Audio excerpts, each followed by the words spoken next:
An attractive container is the finishing touch to a classy product. Honey deserves the best presentation possible.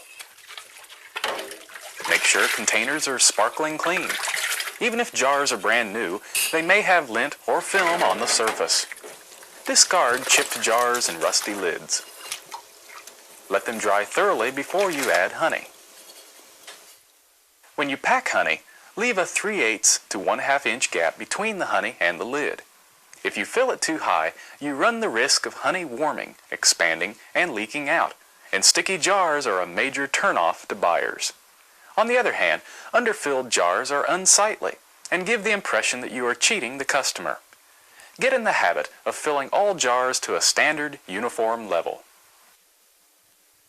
Honey is judged on the basis of water content, granulation, color, flavor, clarity, cleanliness, and packaging. Water content.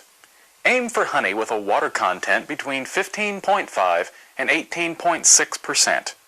Very dry, thick honey is difficult to extract from the combs, and honey above 18.6% moisture is prone to fermentation. Beekeepers can check the water content of honey with a hydrometer or a refractometer, but practically speaking, most beekeepers learn to recognize the normal viscosity of honey in their area and don't worry about an exact moisture reading. Granulation. In time, nearly all honey will granulate and form visible sugar crystals.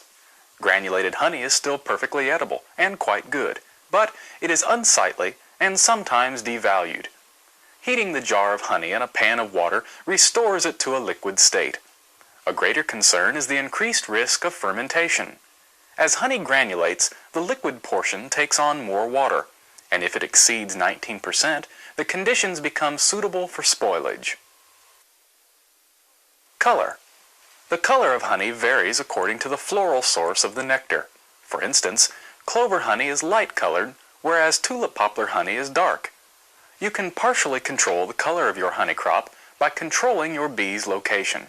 For example, if your bees have access to buckwheat nectar, you can expect dark honey. Excessive heating during the extracting process darkens honey, while also harming its flavor. Flavor. Honey flavor is governed mostly by the floral source of the nectar, but improper processing can also harm flavor. The biggest enemies are fermentation, excess heat, and improper storage. To avoid fermentation, only harvest and bottle honey that is at or below 18.6% water content. Heat is an important part of the extracting process because it thins honey and makes it easier to strain. But overheating gives honey a burnt flavor. High temperatures during storage, above 81 degrees, deteriorate honey color and flavor. If honey must be stored a long time, freeze it. Clarity. Honey normally contains some suspended sugar crystals, pollens, and other solids. If there are enough of these suspended solids, and the honey is one prone to granulation, it takes on a cloudy appearance and eventually granulates. Cleanliness. Any debris added to honey by the beekeeper hurts its quality.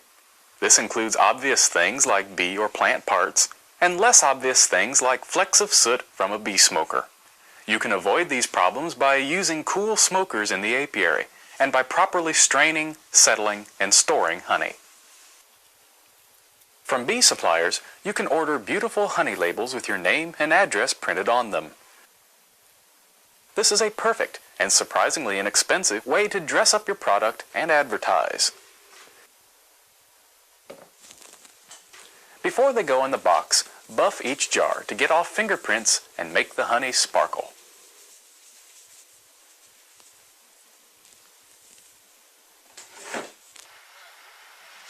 If you keep more than 1 or 2 hives, you will soon have more honey than you can use or give away. It's then time to sell your honey. Honey enjoys a sterling reputation, but that doesn't mean it sells itself. It takes work to build up repeat customers and consistent sales. Always promote the uniqueness of local honey. Most honey that you see in supermarkets is a blend from many different countries, and all local distinction has been lost. You got a really nice place here. Thank you. We've been told it's about 100 years old. 100 years? No wonder it looks so interesting. Thank you. Say, would you be interested in buying any honey to sell in your shop? I think we would. Is this produced here locally? Yes, it is. In fact, it's just grown right up the road from y'all up in the mountains. Well, very good. That's what we like to have, is something that's done locally. Absolutely. And this is sourwood and a clover blend, so it's real good for this area. Well, good. Let me check with my wife and see if we can't put this in. Great. Specialty shops, especially in tourist areas, are a good outlet for local honey. For example, many tourists know that they will find sourwood honey only in the Appalachian Mountains. So specialty shops in this part of the country love to sell this unique local honey. Yes, we'll take a couple of cases. Oh, great. I got some out in my truck. For retail opportunities, look to farmers markets, craft fairs, and festivals. These outdoor events are ideal for building up a local clientele and spreading the good word about honeybees and beekeeping.